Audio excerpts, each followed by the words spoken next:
দেশে গত কয়েক বছর ধরে অবিশ্বাস্য দ্রুত গতিতে ইন্টারনেটের প্রসারের সাথে সাথে বেড়েছে এর অপব্যবহারের মাধ্যমে অপরাধ। গোয়েন্দা সূত্রগুলোর বরাতে সংবাদ মাধ্যমে জানা যাচ্ছে, হাল আমলে সাইবার অপরাধের মুখ্য অস্ত্র হচ্ছে সামাজিক যোগাযোগ মাধ্যম ফেসবুক। পাশাপাশি আছে ইউটিউব, টুইটার এবং ব্লগও। এসব মাধ্যম ব্যবহার করে হুমকি, চাঁদাবাজি, জালিয়াতি, আর্থিক প্রতারণা, অশালীন কথাবার্তা, ছবি, ভিডিও দিয়ে ব্ল্যাকমেল করা, পর্নোগ্রাফি তৈরি করে ইন্টারনেটে ছড়ানো, ধর্মীয় উস্কানি, রাজনৈতিক ও সামাজিক স্ক্যান্ডাল প্রচার বা রাষ্ট্রীয় গুরুত্বপূর্ণ ব্যক্তিদের ব্যঙ্গচিত্র প্রকাশ সহ নানাভাবে সাইবার ক্রাইমের বিষ ছড়িয়ে পড়ছে। আবার ভুয়া বা অন্যের নামে ফেসবুক ও ইমেইল অ্যাকাউন্ট খুলেও কর্মকাণ্ড চালাচ্ছে অপরাধীরা। আর এই অপরাধ এখন শুধুই শহরে নয়, অনেক পরিসংখ্যান অনুযায়ী অনেক বেশি মাত্রায় ঘটছে গ্রামে। গ্রামের রাস্তায় স্কুলগামী মেয়েদের হয়রানির ভিডিও থেকে নারী নির্যাতনের ভিডিও নিয়মিতভাবে ভাইরাল হচ্ছে গ্রামগঞ্জ থেকেই। এমনকি যৌতুক না পেয়ে স্ত্রীর সঙ্গে অন্তরঙ্গ ভিডিও ফেসবুকে ছড়িয়ে দিয়ে গ্রামের কিশোরী স্ত্রীকে বিব্রত করার ঘটনাও রিপোর্ট হয়েছে পুলিশে, এসেছে গণমাধ্যমে। একদিকে ইন্টারনেটে এন্তার ছড়ানো এসব কন্টেন্টের সবগুলোর দিকে নজর রাখা এবং ব্যবস্থা নেওয়া একরকম অসম্ভব হয়ে পড়ছে আইন শৃঙ্খলা রক্ষাকারী বাহিনীর জন্য। আরেকদিকে রয়েছে প্রাযুক্তিক সীমাবদ্ধতাও। কিছুদিন আগে মহিলা ও শিশু বিষয়ক প্রতিমন্ত্রী নিজেই বলেছেন, সাইবার ক্রাইম হয়ে উঠেছে নারী নির্যাতনের নতুন সংস্করণ। আজ বৃহস্পতিবার রাজকাহনের ফোন লাইন থাকছে খোলা। ক্রমেই আরো সহজলভ্য হতে থাকা ইন্টারনেটের এই যুগে আমরা কিভাবে নিজেদের নিরাপদ রাখতে পারি, আর আইন শৃঙ্খলা রক্ষাকারী বাহিনী বা কি করছে বা করতে পারে আমাদের নিরাপদ রাখতে, এসব নিয়ে আপনাদের প্রশ্ন ও মতামতের উত্তর দিতে আজ রাজকাহন স্টুডিওতে আছেন বেসিস সভাপতি মোস্তাফা জব্বার, অভিনেত্রী ও পরিচালক মেহের আফরোজ শাওন এবং ডিএমপির অতিরিক্ত উপকমিশনার মোহাম্মদ নাজবুল ইসলাম। স্বাগত আপনাদের তিনজনকেই। আমি শাওন আপনাকে দিয়ে শুরু করি যে আপনি আপনার মিডিয়া জগতে যারা আছেন তাদের অনেকেই এ ধরনের হয়রানির শিকার হয়েছেন, তাদের বাইরেও হয়েছেন, কিন্তু অনেকেই পুলিশে রিপোর্ট করা পর্যন্ত গেছেন। আপনি কয়েক দফা গেছেন। আপনি 2012-র দিকে একবার আপনাকে ফেসবুকে হয়রানির জন্য একজন গ্রেফতার হলেন, তারপর এরপর এই দফায় আবার আরেকজন ফেসবুকে আপনার নামে কুৎসা রটনা করছেন, তার নামেও আপনি অভিযোগ করেছেন। 2012-তে যে গ্রেফতার হলো, কি হলো তারপরে? আপনি কি মামলা পর্যন্ত গেলেন? মামলা চলছে? 2012-তে আসলে মামলা করিনি আমি, এবং এই বিষয়ে তখন সুনির্দিষ্ট বা সুস্পষ্ট কোনো আইনের কথা আমার জানা ছিল না। আমি যতদূর জেনেছি যে খুব অল্প সময় আগেই এই সাইবার ক্রাইম বা কাউন্টার টেরোরিজমের এই অংশটুকুন অনেক বেশি ফ্লারিশ করেছে, যেহেতু এই বিষয়ে অপরাধ বাড়ছে তাই সচেতনতা বাড়ানো হচ্ছে এবং তখনই এই বিষয়ে আলাদা করে গ্রুপ করা হচ্ছে বা আলাদা করে আইন করা হচ্ছে। তো এখন যখন আমি জানলাম যে এই বিষয়ে আসলে আলাদা একটা ডিপার্টমেন্টই আছে সাইবার ক্রাইমকে রুখে দেবার জন্য, তখন আমি প্রথমে একটা জিডি করেছিলাম। পরবর্তীতে দেখলাম যখন বিষয়টা ছিল আসলে ভিডিওতে, তো এখানে আসলে কোনো কি বলবো, কনফিউশনের কোনো স্কোপ ছিল না যে এটা কি হ্যাকড অ্যাকাউন্ট বা এটা কি কেউ ভুল করে করছে, এরকম কোনো উপায় ছিল না, যেহেতু ব্যক্তি নিজের ভিডিওতে নিজে করছিলেন, হুমকি বলেন বা অপমান বলেন বা কুৎসা রটানো বলেন। তো জিডি করার পরও যখন তিনি ভিডিওটা কন্টিনিউ করে গেলেন এবং আরও হুমকি দিলেন, তখন আমি দেখলাম যে আসলে বিষয়টা আমার আইনগত ব্যবস্থা নেওয়া উচিত। সেই জায়গা থেকে এইবারই আমি আইনগত ব্যবস্থা নিয়েছি, আগেরবার কোনো আইনগত ব্যবস্থা সেভাবে নেওয়া হয়নি। আমি জানতে চাইব নাজমুল ইসলাম আপনার কাছে যে আইনগত ব্যবস্থা নিয়ে কি হয়, কারণ আজকেই আমি যখন প্রায় যেই ব্যক্তি বিরুদ্ধে এখন মামলায় গেছেন শাওন, সেই ব্যক্তির ফেসবুক পেজটি এখনো আছে ফেসবুকে। আমি আজকে দুপুরেই শাওন আসবেন দেখেই আসলে সেই ব্যক্তির ফেসবুক পেজ খুঁজে বের করা, এবং দুঃখজনকভাবে এই যে কুৎসা রটনার যে ভিডিওর কথা আমরা বলছি, সেই ভিডিওটিও আমি খুঁজে পেলাম। এটা তো একটা আসলে সমস্যা যে আপনারা কি আসলে কি ফেসবুক পেজ থেকে আমি যদি অভিযোগ করি আমার নামে কেউ কুৎসা রটনা করছেন, আপনারা কি আসলে সরাতে পারেন? আপনারা কি করতে পারেন?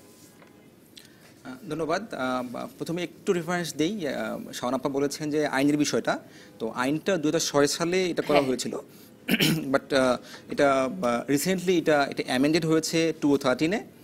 অ্যামেন্ডেড হওয়ার পরই এটা পুলিশ কেসে বা থানায় রিপোর্ট করার মতো অবস্থায় তৈরি হয়েছে।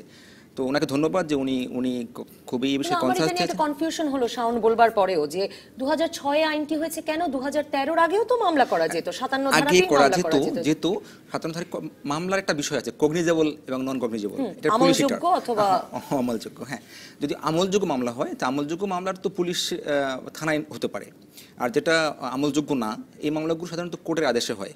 তো মানুষের ফার্স্ট কন্ট্যাক্টটা থাকে থানা, কারণ এটাই তাদের হলো প্রথম ফেজ।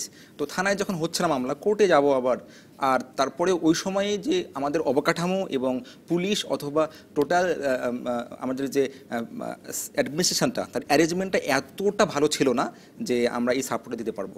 না, আপনাদের প্রস্তুতিও কম ছিল। আমাদের প্রস্তুতিও কম ছিল, কোর্টে ওই ধরনের লোক ছিল না বা এরকম টেকনোলজি জানবে। তো ক্রিমিনাল জাস্টিস অ্যাডমিনিস্ট্রেশন, এখানে দের আর সো মেনি স্টেক হোল্ডার্স। তো এমনি পুলিশ আছে, জাজ সাহেব আছে, তারপরে এক্সপার্টরা আছে, উকিল সাহেবরা আছে। তো সবাইকে তো আইটি জানতে হবে। আইটি না জানলেও একটা বেসিক সোশ্যাল মিডিয়া অথবা এই সংক্রান্ত বিষয়গুলো থেকে কী ধরনের অপরাধ তৈরি হয়, এই অপরাধগুলো নির্ণয় করা অথবা এগুলো তদন্ত করার জন্য কী ধরনের বিষয় জানতে হবে, সেগুলো অনেকগুলো ল্যাকিং ছিল, আমাদেরও ছিল।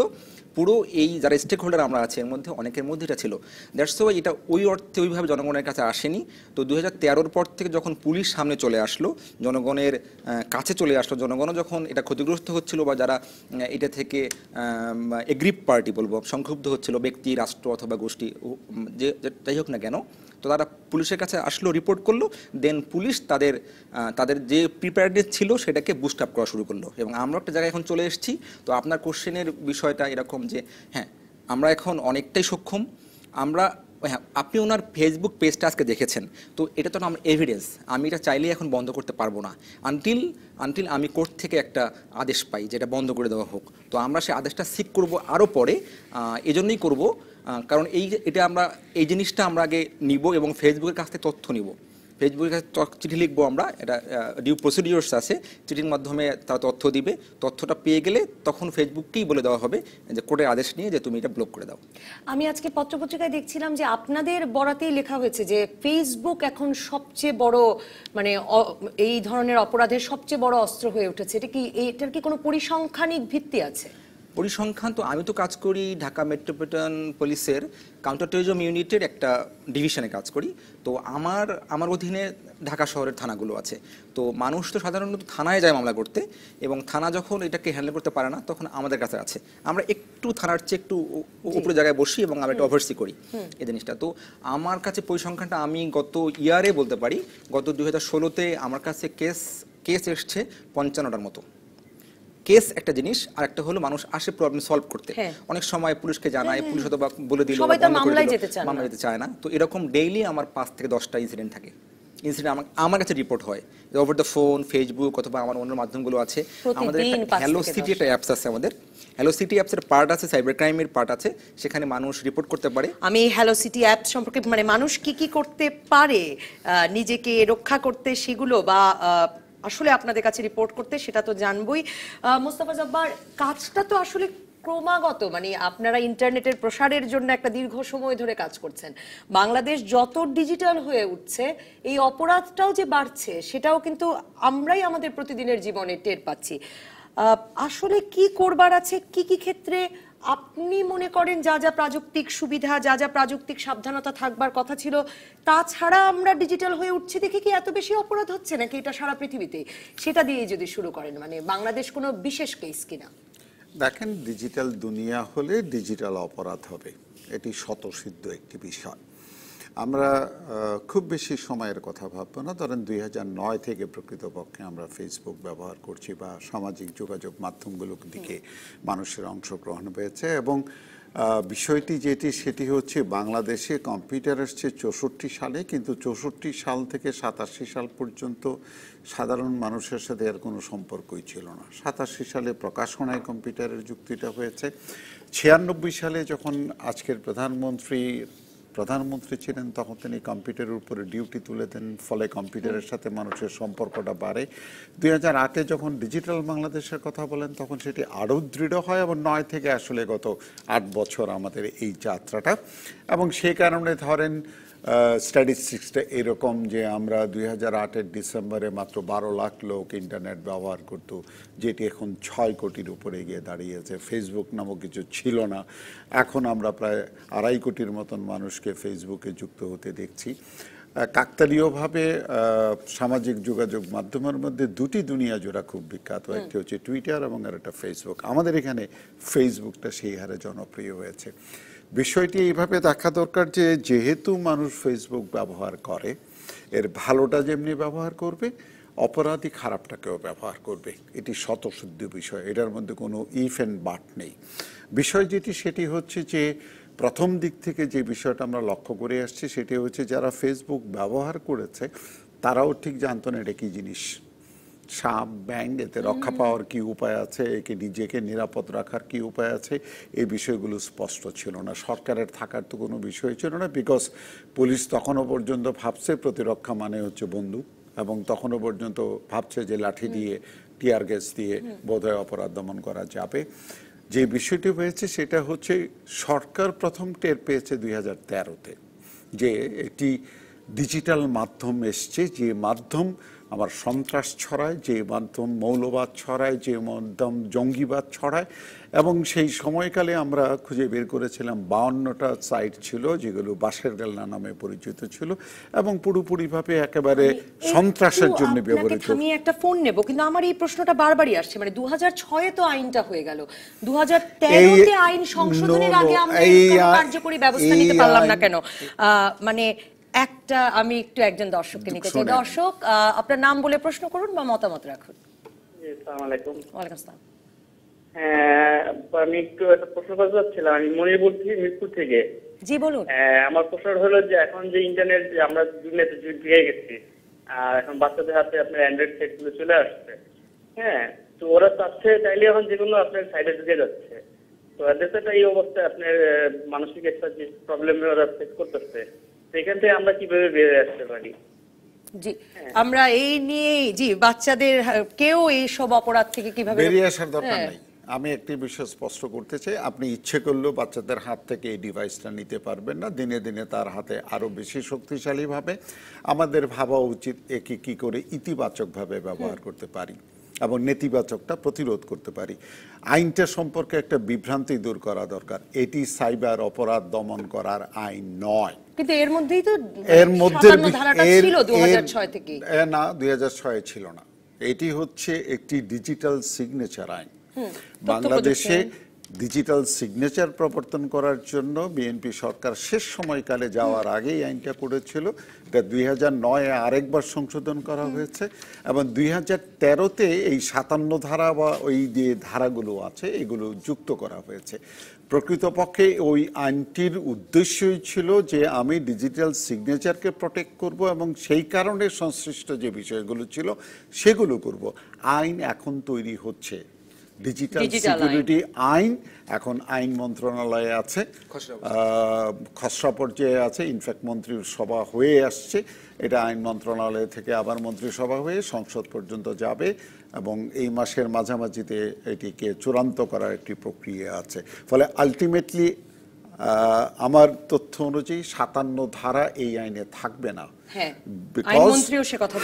এবং ওই ডিজিটাল সিকিউরিটি অ্যাক্ট ওই আইনের আওতায় বাকি বিষয়গুলো যুক্ত করা হবে। কি করে প্রাযুক্তিকভাবে ব্যক্তিগত সিকিউরিটি আমরা আরো বেশি নিশ্চিত করতে পারি সেটা আমি আপনার কাছে শুনবো, কিন্তু মেহের আফরোজ শাওন, আমি আপনার কাছে জানতে চাই যে কি মানে মামলা করতে গেলেন বা আইনি সহায়তা নিতে গেলেন, আপনি অবশ্যই একজন পরিচিত মুখ, সেসব কারণে তো একটা সুবিধা খাতির মানে পাওয়ারই কথা। সেছাড়া আসলে কি লাভ, মানে মামলা করতে গিয়ে আপনি আসলে কি বার্তা দিতে চান? মামলা করে কি হবে? আপনার যা হয়রানি হওয়ার তো হলোই। আচ্ছা, প্রথমত আমি মনে করেছি আমি যখন 2012 সালে যখন হয়রানি হচ্ছিল তখনও আমি আসলে এটা নিয়ে খোঁজ খবর করেছিলাম এবং তখন আমি প্রথম থানায় গিয়েছিলাম। থানার ওরা বিষয়টা ঠিকমতো বুঝতে পারেনি, কারণ এখনকার মতো অতটা তারা বোঝার মতো অবস্থায় ছিল না। এইবার যখন আমি থানায় গেলাম জিডি করতে, তারা কিন্তু সঙ্গে সঙ্গে ফেসবুকে হয়রানির বিষয়টা বুঝতে পারলো, কারণ এতদিনে সেই জায়গাটাতে তারাও উঠে এসেছে অভিজ্ঞতা। হ্যাঁ, আমি দেখছিলাম 2012 সালে বলা হচ্ছিল যে একটা ফেসবুক পেজে, আপনার বিরুদ্ধে একটা ফেসবুক পেজে 1500 মানুষ আছে। আইন শৃঙ্খলা রক্ষাকারী বাহিনীর পক্ষ থেকে তখন সংবাদ সম্মেলনে আশ্বাস দেওয়া হচ্ছিল যে 1500 মানুষকেই আস্তে আস্তে ধরে ফেলা হবে। ব্যাপারটা নিয়ে একটু তখন অভিজ্ঞতার অভাব ছিল। তো যখন আমি জিডিটা করলাম তখনই আমি বুঝলাম যে এই বিষয়, এবং তখন 57 ধারাটা সম্বন্ধে আমি একটু ভালো মতো জানলাম। একেবারে সত্যি কথা বলছি, আমি নিজে যখন বিপদে পড়েছি তখনই আমি এই আইনটা সম্বন্ধে জানার চেষ্টা করেছি। একজন সচেতন মানুষ হিসেবে এই আইনটা আমার এত দেরিতে জানা উচিত ছিল না। যে কোনো সচেতন মানুষের উচিত এই বিষয়ে আর কি কি আছে ভালো মতো জেনে নেওয়া, যে হ্যাঁ আমি বিপদে পড়লে যেই বিষয়ে আমি বিপদে পড়তে পারি তার কি কি আইন আছে।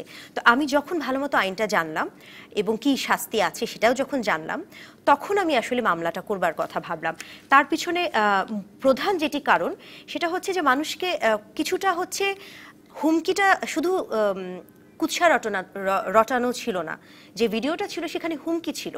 হ্যাঁ, সেখানে প্রাণনাশের হুমকি ছিল, সেখানে অপমান করবার হুমকি ছিল, এবং শুধু হুমকি ছিল না, আহ্বান ছিল। হ্যাঁ, একটা উস্কানি ছিল। তো এখন যিনি উস্কানিটা দিচ্ছেন তিনি যদিও দেশে থাকেন না, তিনি যেখানে বসে উস্কানিটা দিচ্ছেন, আমি মনে করি এটা তার মানসিক অসুস্থতার কারণে তিনি করছেন। হ্যাঁ, তো এরকম মানসিক অসুস্থ কিছু মানুষের কথায় আমাদের দেশেরও হতে পারে যে দুই একজন মানসিকভাবে অসুস্থ মানুষ ওটাতে উৎসাহিত হতে পারে, উৎসাহিত হয়ে যে কোনো বিপদে ফেলতে পারে। সেটা আমার ক্ষেত্রে আমার কাছে মনে হয়েছে আমাকে বিপদে ফেলতে পারে, আমার পরিবারকে বিপদে ফেলতে পারে, এবং পাশাপাশি অন্য যারা আমার মতো এরকম হয়রানির শিকার তাদেরও তো আসলে এই ধরনের বিপদের আশঙ্কাটা করেন। এবং আমি মনে করেছি যে এই মামলাটা করলে অবশ্যই এটার একটা শাস্তির আশা তো আমার আছেই, বা এটার একটা বিচারের আশা। আমি ফিল করছি যে হ্যাঁ, সেই বিষয়টা এতটা স্ট্রং, কারণ আমি যখন গিয়েছি আমি পরিচিত মুখ হিসেবে আসলে যাইনি। আমি খুব নর্মালি থানায় গিয়েছি, আগে থেকে কোনো ফোন টোন করে না। আমি থানায় কেসটা জিডিটা করার পর পেপারে এসেছি। একইভাবে আমি যখন মামলাটা করতে কাউন্টার টেরোরিজম ডিপার্টমেন্টে গেলাম, আমি ওখানে দেখেছি একদম অপরিচিত ইউনিভার্সিটি গোয়িং ছেলে মেয়েদের দেখেছি, আমি কলেজ গোয়িং মেয়েদেরকে দেখেছি, যারা খুব একদম কি বলবো, যারা নিজেদেরকে হয়তোবা প্রকাশ করতেও ভয় পায়, তাদেরকে দেখেছি এটা নিয়ে প্রতিবাদ করতে। হয়তোবা ওনারা মামলা পর্যন্ত যাবেন না, হয়তোবা ওনারা অনুরোধ করবেন যে আমরা কমপ্লেইন করছি, আমাদের সাইটটা বন্ধ করে দিন, বা আমাকে নিয়ে এই ভিডিওটা বা এই। আপনি যেদিন অভিযোগ করতে গেলেন আমি সাধারণ মেয়েদেরকেও দেখেছি, আমি সাধারণ দুই একজন না 4-5 জন মানুষকে দেখেছি এই ব্যাপারটা। হ্যাঁ, এবং আমার কাছে তখন মনে হয়েছে দেখেন, একটা সবার কথাগুলো আসলে হয়তোবা সামনে পর্যন্ত আসে না। হ্যাঁ, আমাকে কিছু মানুষ চেনে বলে হয়তোবা আমার পেপার পর্যন্ত আসছে। আমি কিন্তু পেপার পর্যন্ত আসবে কি আসবে না এত কিছু ভাবিনি, কিন্তু যদি একটা এই ধরনের আইন আছে, এই ধরনের সচেতন করা যায়, এটা যদি সামনে আসে, অনেকে যারা জানেন না তারা জানবেন, আর অনেকে যারা ভয় পান, মামলাটাকে হয়রানি মনে করেন বা পুলিশের কাছে যাওয়াটাকেই একটা হয়রানি মনে করেন, তাদেরও ভুল কিছুটা ভাঙবে। নিশ্চয়ই আশা করি। মেহের আফরোজ শাওন, আমি একটা ফোন নিতে চাই। দর্শক, আপনার নাম বলে প্রশ্ন করুন বা মতামত রাখুন। আসসালামু আলাইকুম। ওয়ালাইকুম আসসালাম। আমি জেবুন্নেসা, সহযোগী অধ্যাপক, লোক প্রশাসন বিভাগ, জাহাঙ্গীরনগর বিশ্ববিদ্যালয়। আমার প্রশ্নটি প্রযুক্তি বিশেষজ্ঞ মোস্তফা জব্বার স্যারের কাছে।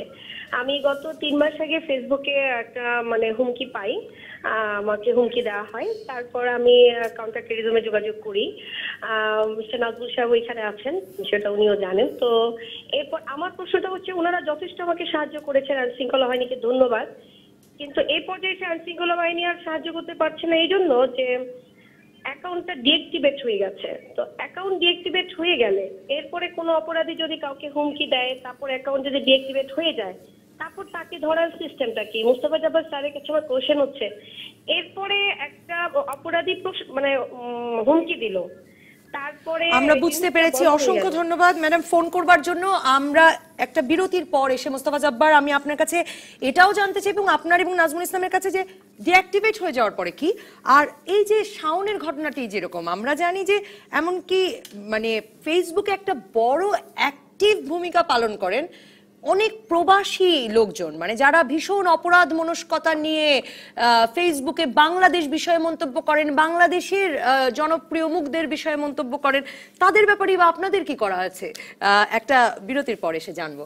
দর্শক থাকুন রাজকাহনে। ফিরে এলাম রাজকাহনে। আমরা আরো দুজন দর্শক অপেক্ষা করছেন ফোনে, ফোন নিয়ে আমার অতিথিদের কাছে ফিরতে চাই। দর্শক, আপনার নাম বলে প্রশ্ন করুন। হ্যালো, হ্যালো, বলুন। হ্যালো, শুনতে পাচ্ছি। জামিন চৌধুরী ইমন বলছি, বন্দরনগরী চট্টগ্রাম থেকে। আমার দুইজন অতিথির কাছে প্রশ্ন। প্রথম প্রশ্নটা হচ্ছে মেহের আফরোজ ম্যাডামের কাছে। আপনি তো চলচ্চিত্র ব্যক্তিত্ব, তো চলচ্চিত্রের মাধ্যমে এই বিষয়টাকে সচেতনতা সৃষ্টি করা যায় কিনা? আর ডিএমপি কমিশনার স্যারের কাছে আমার প্রশ্ন, আমাদের দেশে যে সাইবার ক্রাইম রোধে যে আইনগুলো আছে, এগুলো কি আসলে যথেষ্ট, নাকি আরো সংস্কার এবং পরিমার্জনের প্রয়োজন রয়েছে? অসংখ্য ধন্যবাদ। আরেকজন দর্শক অপেক্ষা করছেন। আইন নিয়ে আমরা আসলে আরো বিস্তারিতভাবে আলাপ করতে চাই আমাদের দ্বিতীয় পর্বেও, কিন্তু আরেকজন দর্শক আছেন। দর্শক, নাম বলে প্রশ্ন করুন প্লিজ। আচ্ছা, আমার নাম হচ্ছে স্বাধীন, রাজশাহী থেকে বলছিলাম। জি, আচ্ছা, যেটা হচ্ছে যে আমি স্বাধীন বলছিলাম রাজশাহী থেকে। বলুন। সমস্যাটা হচ্ছে আমাদের বেশ কিছুদিন ধরে বিভিন্ন নাম্বার থেকে, মানে অপরিচিত, যেটাকে ভিওআইপি নাম্বার থেকে, বিশেষ করে মালয়েশিয়া থেকে যতদূর সম্ভব ফোনগুলো আসতেছে, বলতেছে যে এই নাম্বার থেকে তাদেরকে মিস কল দেওয়া হচ্ছে এবং মিস কলের প্রেক্ষিতে দেখা যাচ্ছে অহরহ ওই নাম্বারগুলো থেকে ডিস্টার্ব করা হচ্ছে।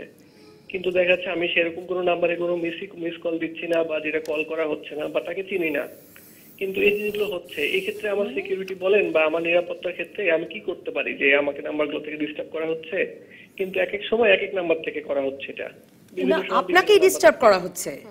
হ্যাঁ, আমাকে করা হচ্ছে, বা আমার ফ্রেন্ড সার্কেলে ওই কলগুলো আচ্ছা পাচ্ছে। আচ্ছা, স্বাধীন, ধন্যবাদ আপনাকে ফোন করবার জন্য। মোস্তফা জব্বার, আপনার কাছে যেতে চাই এই প্রশ্নটির উত্তর। রাজশাহী থেকে স্বাধীন। আর জাহাঙ্গীরনগরের শিক্ষক ফোন করেছিলেন বিরতির আগে যে 3 মাস ধরে ওনাকে হয়রানি করা হয়েছে, তারপর তিনি নালিশও করেছেন পুলিশের কাছে, এরপরে ডিঅ্যাক্টিভেট হয়ে গেছে অ্যাকাউন্ট, কিন্তু তারপরে কি? আর আমি জানতে চাই বিদেশে থাকলে পরে অপরাধী কি করার আছে? ওকে, ধন্যবাদ যারা প্রশ্ন করেছেন। এটি আমার কাছে মনে হয়েছে যে তাদের সচেতনতা বাড়ছে এবং দিনে দিনে এই বিষয়গুলো বোঝার চেষ্টা করছেন। প্রথমত হচ্ছে যে এখনকার দিনে অপরাধী পৃথিবীর যেই প্রান্তে যে কোনো জায়গা থেকেই যদি কোনো অপরাধ করে তাকে শনাক্ত করা সম্ভব। প্রশ্নটি যেটি সেটি হচ্ছে যে মাধ্যমে সে অপরাধটি করেছে সেই মাধ্যমের সহযোগিতাটা দরকার। যেমন যে মহিলা বললেন যে ওনার ফেসবুক অ্যাকাউন্ট ডিঅ্যাক্টিভেট হয়ে গেছে, ফেসবুক অ্যাকাউন্ট উনি ডিঅ্যাক্টিভেট করেছেন, ফেসবুকের কাছে ডিঅ্যাক্টিভেট হয়নি। অর্থাৎ ফেসবুকের কাছে সমস্ত তথ্য আছে, এমনকি যেই তথ্য মুছে ফেলা হয়েছে সেই তথ্য পর্যন্ত ফেসবুকের কাছে আছে। আমরা কিন্তু প্রথমে যে বিপদটাতে পড়েছিলাম ফেসবুক ব্যবহার করতে গিয়ে, সেটি হচ্ছে ফেসবুকের সাথে বাংলাদেশের কোনো সম্পর্কই ছিল না। না থাকার ফলে আমাদের সরকারের পক্ষ থেকেও যদি কোনো তথ্যের অনুরোধ করা হয়েছে, ফেসবুক কর্তৃপক্ষ তাকে পাত্তাই দেয় নাই। খুব সাম্প্রতিককালে 1-2 বছর সময়কালের ভিতরে ফেসবুকের সাথে আমাদের কর্তৃপক্ষের যোগাযোগটা স্থাপিত হয়েছে। সর্বশেষ বিটিআরসি যেটুকু আমাদেরকে বলেছে সেটি হচ্ছে যে মোটামুটিভাবে তারা যদি অনুরোধ করে 48 ঘন্টার মধ্যে তারা ফেসবুক থেকে তথ্য পেতে পারে। ফলে অপরাধ যিনিই করেন যদি একেবারে টোটালি মুছে ফেলেন এবং আমরা সাধারণ মানুষ দেখতে নাও পাই, তাহলে সরকারের পক্ষেই তথ্য আনা সম্ভব। এবং সেই কারণেই আমি মনে করি যে অত্যন্ত গুরুত্বপূর্ণ বিষয় হচ্ছে যে আমাদের সরকারের সাথে এই সামাজিক যোগাযোগ মাধ্যমগুলোর যোগাযোগটা যেন থাকে, তাদের সাথে যেন সম্পর্কটা থাকে এবং সেটা যেন ব্যবহার করা হয়। আমি আসবো আপনার কাছে আবারও। নাজমুল ইসলাম, ফেসবুকের সঙ্গে একটা যোগাযোগ স্থাপিত হয়েছে মোস্তফা জব্বার বলেন, কিন্তু তার মানে তো টুইটার, গুগল, মানে টুইটার, ইউটিউব, বিভিন্ন ওয়েবসাইট, সব মানে এগুলো সবার সাথে আলাদা আলাদা যোগাযোগ করতে হবে। বিশেষ করে ধরুন টুইটার আর ইউটিউবের কথা যদি বলি, এগুলোর সাথে আপনাদের সম্পর্ক আছে? হ্যাঁ, অ্যাকচুয়ালি সোশ্যাল যেটা সামাজিক যোগাযোগ মাধ্যম যেটা বলি আমরা, এখানে সারা বিশ্বব্যাপী অলমোস্ট 22টা জিনিস কাজ করে, 22টা সাইট আছে, আরো অনেকগুলো সাইট তো এখন আছে, এখন তো ধীরে ধীরে বাড়ছে। এখন সামাজিক যোগাযোগ মাধ্যম কখন হয়, আমি নাম দিলাম একটা, যে ধরেন যে একটা নাম দিলাম সাম নাম, তো সেইটা যে সামাজিক যোগাযোগ মাধ্যম হয় এমন না। যখন এটা পপুলারিটি পাবে তখনই এটা সামাজিক যোগাযোগ মাধ্যম। তো অলরেডি পপুলারিটির যে লেভেলটা থাকা দরকার, যেটা উতরিয়ে গিয়েছে বা সেই অবস্থানে চলে এসছে, এই ধরনের 7টা আছে জিনিস। ফেসবুক সবচেয়ে বেশি, টুইটার ইউরোপ এবং নর্থ আমেরিকায় খুব ভালো চলে, আর ইউটিউব তো সারা বিশ্বব্যাপী চলছে এখন। ইউটিউব গুগলের একটা সাইট আছে গুগল প্লাস। এখন আরেকটা জিনিস আছে ইনস্টাগ্রাম, ছবি শেয়ার করি, ইনস্টাগ্রাম। তো সবগুলো ডিফারেন্ট এন্টিটি, তবে গুগল ফ্যামিলি একটা আছে, গুগল ফ্যামিলির কন্ট্যাক্ট পয়েন্ট একটাই গুগল, সেটা হতে পারে ইউটিউব। আপনাদের সাথে সম্পর্ক আছে? আমাদের সাথে বিটিআরসির মাধ্যমেই যোগাযোগটা স্যার আগেই বলেছেন, সরকার ট্রাই করেছেন। এর আগে আমাদের তারানা স্যার উনিও বলেছেন, ট্রাই করেছেন, একটা লেভেলে যোগাযোগ হয়েছে এবং আমরা তথ্য পাওয়া শুরু করেছি, তথ্য পাচ্ছিও আমরা। আমাদের পুলিশ, আমাদের সরকারি অবস্থান থেকে আমরা রিকোয়েস্ট করলে কোনো মামলার এগেইনস্টে অথবা কোনো একটা জরুরি অবস্থা দেখিয়ে তথ্য দেয় আমাদেরকে। ফেসবুক দেয়, গুগলের কাছ থেকে তথ্য আমরা চেয়েছিলাম, কিছু পেয়েছি, কিছু পেন্ডিং আছে, সেগুলো আমরা পাবো। এখন এই পাওয়ার চ্যানেলটা আরও তড়িৎ করা দরকার। কারণ হলো কি, আমাদের প্রচুর পরিমাণে কমপ্লেন আসছে। তো কমপ্লেন যদি থাউজেন্ডস হয়, তো সেক্ষেত্রে আমি যদি গুগলকে বা ফেসবুককে জানাই, তারা যদি আমাকে তথ্য দেয়। একজন যশোর থেকে ফোন করেছেন, আমরা একটু ফোনটা নিয়ে নিতে চাই। দর্শক নাম বলে প্রশ্ন করুন। হ্যালো, আসসালামু আলাইকুম। ওয়ালাইকুম আসসালাম। আমার 7-8 মাস ধরে আমার ছবি আপলোড করে আমাকে মানে বিভিন্ন খারাপ স্ট্যাটাস দিয়ে বিভিন্ন রকম ভাবে হয়রানি করা হচ্ছে। এখন বুঝতে পারছি না যে কে করতে পারে। আমার বিয়ের পর থেকে, আমার বিয়ে হয়েছে 1.5 বছর, আমার ঠিক বিয়ের পরদিন থেকে এরকম হয়রানি করা হচ্ছিল, মাত্র স্টপ ছিল, আবার শুরু হয়েছে ফেসবুকে আমার বাচ্চা হয়েছে, বাচ্চার নাম হচ্ছে সানজানা সানাম। আমার বাচ্চাকে নিয়েও বিভিন্ন রকমের খারাপ কিছু দেওয়া হচ্ছে। ধন্যবাদ। এই প্রশ্নেরই মানে উত্তর দিচ্ছিলেন জি নাজমুল ইসলাম। জি, মানে আপনারা এইরকম একটি যে মানে তার মানে এখনো খুব তড়িৎ ব্যবস্থা নেওয়ার কোনো পদ্ধতি আপনাদের কাছে নেই? তড়িৎ ব্যবস্থা হচ্ছে খুব দ্রুত বন্ধ করা যায় বাংলাদেশ এন্ড থেকে। আমাদের এখানে স্যার জানে, এটা আমাদের নেটওয়ার্ক যেগুলো আছে, নেটওয়ার্ক কিছু আমাদের এখানে এন্ট্রি পয়েন্ট আছে। এন্ট্রি পয়েন্টগুলো টেকনিক্যাল ওয়ার্ড, এগুলো ভাবে না বলি আমরা। এন্ট্রি পয়েন্টগুলোতে আমরা ব্লক করে দিতে পারি, সেগুলো করতে পারি। কিন্তু এখন এখানে একটা বিষয়, যদি ব্লক করে দিই তাহলে আমার তদন্তটা থেমে যায়, কারণ আমি তখন তদন্ত করতে পারছি না। তো তদন্ত করাটা আমার জরুরি, আবার খুঁজে বের করা দরকার। তো এখানে ফেসবুক এবং গুগল বা অন্য জায়ান্ট যারা আছে, তারা যেটা করে যে তারা মামলার এগেইনস্ট এবং কোর্টের অর্ডার চায়। কারণ কোর্টের অর্ডারটা পেতে তো সময় লাগে, আমাকে এতটুকু রেসপন্স টাইম দিতে হবে। এখানে তো অনেকগুলো মানে সময় চলে যাওয়ার সমস্যা আছে। প্রথমত হচ্ছে সেটি হচ্ছে যে দুর্বলতাটা আমাদের সবচেয়ে বেশি, সেটি হচ্ছে আমাদের আইন শৃঙ্খলা রক্ষাকারী বাহিনী সেই পরিমাণ শক্তি অর্জন করেনি। যেমন ধরেন, এই সমস্ত বিষয়গুলোর জন্য সবচেয়ে বেশি দরকার একটি ফরেনসিক ল্যাব, এবং তাদের কাছে যেই ধরনের যন্ত্রপাতি কিংবা প্রযুক্তি আছে, এটি একেবারে খুব প্রাথমিক স্তরের। অপরাধীরা তার চেয়ে বহুগুণ শক্তিশালী হয়ে গেছে। ফলে আমরা যদি একটি শক্তিশালী ফরেনসিক ল্যাব গড়ে তুলতে না পারি, তাহলে কেবলমাত্র আমাদেরকে ফরেনসিক ল্যাব এক্ষেত্রে কিভাবে মানে কি ধরনের কাজ করবে সেই ল্যাব? প্র্যাকটিক্যালি আপনি এই যে একটু আগে বললেন, একটি মেয়ে তার অ্যাকাউন্ট দিয়ে অ্যাক্টিভেট করে দিয়েছে, অমুক করে দিয়েছে, ফরেনসিক ল্যাব একেবারে পুরোপুরি যে মাটি খুঁড়ে বের করার জন্য যা যা করণীয় আছে সমস্ত কিছু বের করা সম্ভব। তাকে হ্যারাস করে যাচ্ছে কিছুদিন পর পর তাকে ইজিলি। এবং আরেকটি বিষয় আমার কাছে মনে হয়, যশোরের মেয়েটি হয়তো কোনো পুলিশের কাছে বা ওনারা কিন্তু ইচ্ছে করলে বাংলাদেশের যারা ফেসবুক ইউজ করেন তাদেরকে পিন পয়েন্ট করে করতে পারেন, কারণ তারা বাংলাদেশের আইপি অ্যাড্রেস করেন, আমাদের দেশে আমাদের ইন্টারনেট গেটওয়ে আছে। সুতরাং খুঁজলে তার সূত্র খুঁজে বের করা সম্ভব। বিষয় যেটা আমি যে জায়গাটার গুরুত্ব দিতে চাই, সেটি হচ্ছে এর সংখ্যা দিনে দিনে এত বাড়ছে, ফেসবুক ব্যবহারকারীর সংখ্যা বাড়ছে, অপরাধের সংখ্যা বাড়ছে, হয়রানির সংখ্যা বাড়ছে, সেই তুলনায় আমাদের পুলিশের সক্ষমতা বাড়েনি। এবং এই জায়গাটা যদি খুব ব্যাপকভাবে না করা হয়, তাহলে এটা সামাল দেওয়া যাবে না। যিনি একটু আগে ফোন করলেন, তিনি কিন্তু একটা কমপ্লেইনের কথা বললেন যে তার বিয়ে হয়েছে 1.5 বছর, তারপর থেকেই তার উপরে হয়রানিটা হচ্ছে। যে আমার কাছে মনে হচ্ছে যে কমপ্লেইনটা উনি হয়তো বা কখনো পুলিশের কাছে বলেননি। তো এই জায়গাটাতেও আসলে আমাদের একটু সচেতন হতে হবে যে আমরা এটা নিয়ে আমরা দু ধরনের ফলাফল চাইতে পারি। একটা হচ্ছে যে আমরা কমপ্লেইন করে আমরা জাস্ট এই সাইটটা বন্ধ করে দিতে পারি। সাইট মিনস যখন ছবির ক্ষেত্রে যে ছবি পাঠিয়ে হয়রানি করা হচ্ছে বা স্ট্যাটাস পাঠিয়ে হয়রানি করা হচ্ছে, সেক্ষেত্রে ওই অ্যাকাউন্টটা ডিঅ্যাক্টিভেট করে দেওয়া যেতে পারে, ব্লক করে দেওয়া যেতে পারে, ছবিগুলো উঠিয়ে নেওয়া যেতে পারে, ভিডিও উঠিয়ে নেওয়া যেতে পারে। আবার কেউ কেউ হয়তো বা এটার বিচার চাইতে পারেন। যখন বন্ধ করে দিতে বলেন বা আমি এই হয়রানি থেকে আপাতত বাঁচতে চাই, হ্যাঁ, তখন কিন্তু এটা খুব তড়িৎ গতিতে করা সম্ভব। আমার কাছে কিন্তু এরকম প্রস্তাব করা হয়েছিল মিন্স আমি বলতে চাচ্ছি যে আমি কি চাই, আমি কি আসলে এর বিচার চাই, নাকি আমি এই ভিডিওগুলো বন্ধ হয়ে যাক তাই চাই। কিংবা যিনি 1.5 বছর ধরে একজন মহিলাকে বিরক্ত করে যাচ্ছেন, যে কথা মোস্তফা জব্বার বললেন, আমি পত্রিকায় পড়ছিলাম যে ক্রাইম ইউনিটের প্রধান মানে ট্রান্সন্যাশনাল ক্রাইম ইউনিটের প্রধান মনিরুল ইসলামও এই কথা বলেছেন যে আপনাদের কাছে স্পেসিফিক সাংকেতিক প্রযুক্তি আছে যা দিয়ে কেউ ব্যক্তিগত ছবি বা তথ্য আপলোড করলে সেই ফেসবুক ব্যবহারকারীকে আপনারা শনাক্ত করতে পারেন। তো সেই ফেসবুক ব্যবহারকারীকে তো শনাক্ত করা আপনাদের পক্ষে সম্ভব, এবং আইনের 57 ধারা অনুযায়ী আপনারা আমলে নিয়ে আপনারা তাকে গ্রেফতারও করে ফেলতে পারেন, পারেন না?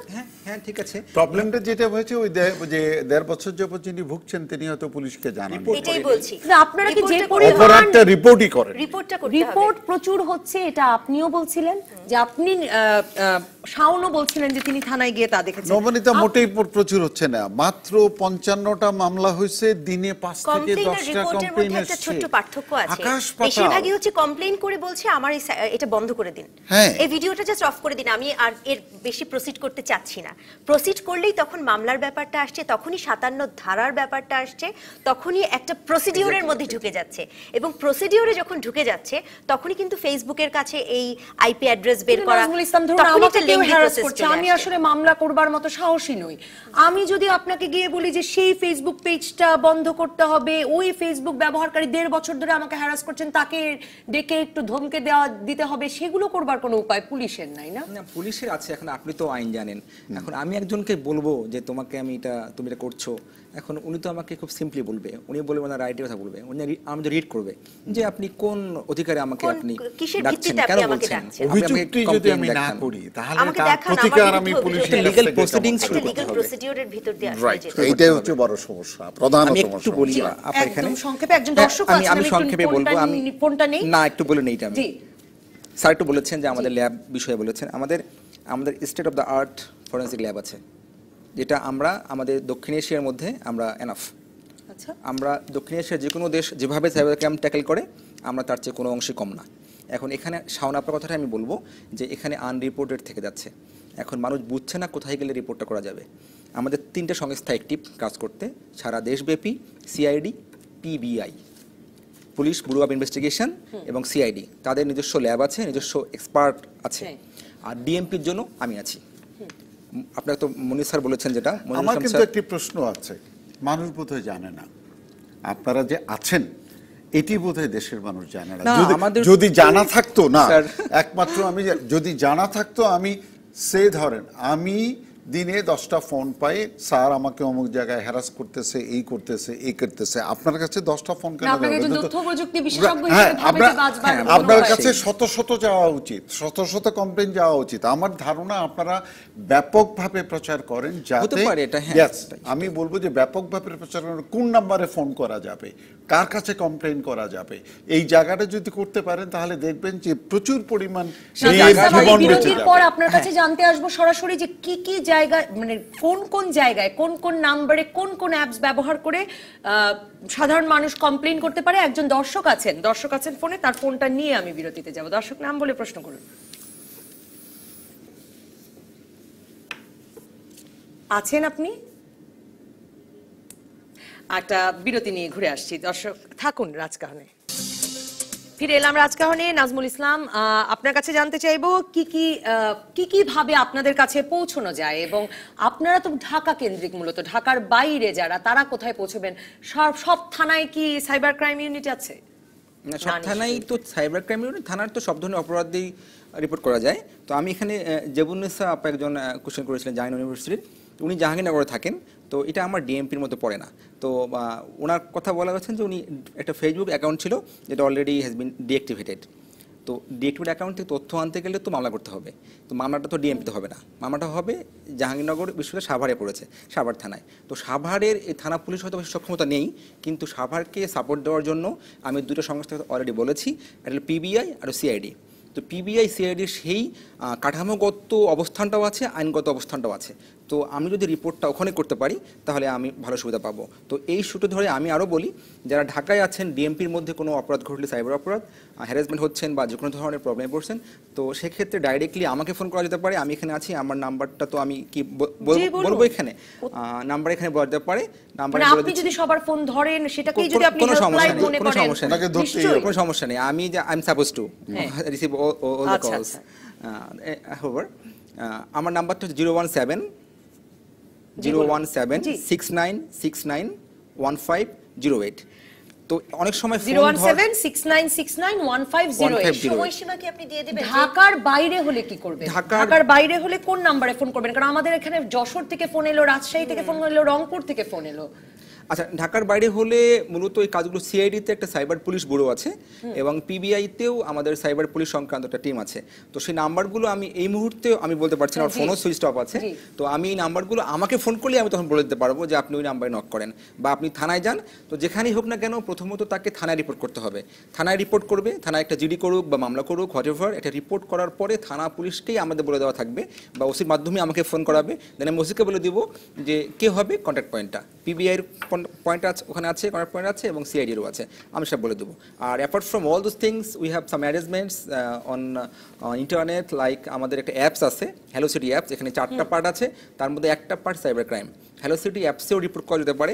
তো সাধারণত রিপোর্ট করেই কোনো প্রবলেম সলভ করা যায় না, কারণ আসতে হয় তাকে, প্রবলেমগুলো দেখাতে হয়, হেল্প করতে হয় আমাদেরকে, কারণ উনি কি প্রবলেম ফেস করেছেন 10 লাইনে বলে শেষ করা যায় না। আর আপনাদের কাছে গেলে যে আমার হ্যারাসমেন্ট আরো বাড়বে না, এর কি গ্যারান্টি আপনারা দেন? 100% গ্যারান্টি আছে।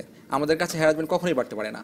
আসলে তো আমরা আপনারা হ্যারাস করবেন না, যে যিনি আমাকে হ্যারাস করছেন তিনি যে আরো রেগে যাবেন না, আরো ক্ষেপে যাবেন না, এটা তুমি জানবেন না।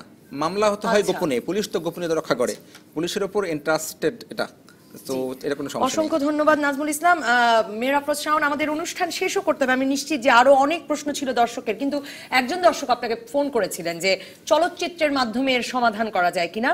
আর আপনি কেন বারবার রিপোর্ট করার উপর জোর দিচ্ছেন? মানে রিপোর্ট করবার সাথে পুলিশে যাওয়ার সাথে তো সাহস সঞ্চয়, সমাজে সেটা জানান দেওয়া, অনেক কিছু সম্পর্ক হয়ে যায় বোধহয়। হ্যাঁ, প্রথমে যিনি চলচ্চিত্রের প্রস্তাবনা দিয়েছিলেন তাকে বলছি, চলচ্চিত্র মাধ্যমটা অবশ্যই অনেক শক্তিশালী মাধ্যম পৃথিবীর সমস্ত দেশের জন্য, কিন্তু চলচ্চিত্রের সাথে একটা না আমার ইচ্ছা হলে দেখবো, ইচ্ছা না হলে দেখবো না, দর্শকের একটা ইচ্ছার ব্যাপারটা চলে আসে।